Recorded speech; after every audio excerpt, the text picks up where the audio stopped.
Ahoj, dnešní video je trošku z exteriéru, ukážeme vám, jakým způsobem fotit rychle se pohybující předmět.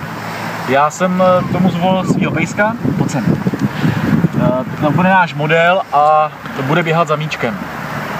Ukážu vám, jak takovou fotku vyfotit, aby ten pejsek byl ostrej. A jako první se pojďme podívat na nastavení toho fotoaparátu. Tak, já používám prioritu clony.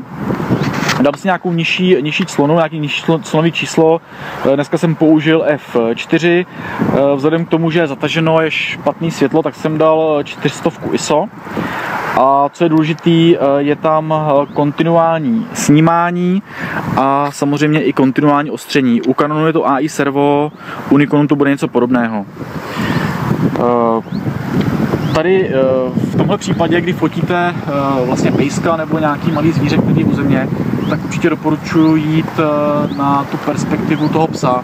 To znamená jít na zem, nebát se jít do podřepu nebo ideálně si lehnout, aby ta fotka byla zajímavější.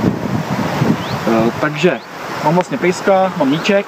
Mafi, pojď sem, dej mi míček, pojď sem, dej mi ho.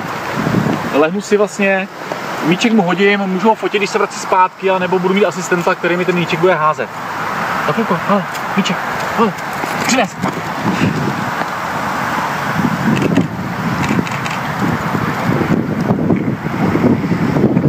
Tak, exponuju vlastně snímky, je to na kontinuální vlastně snímání, těch snímků bude hodně, některý budou zaostřený, některý méně a potom samozřejmě doma z toho vyberu to, co je nejlepší. To by bylo asi pro dnešek všechno a určitě bližší informace připíšeme i textově.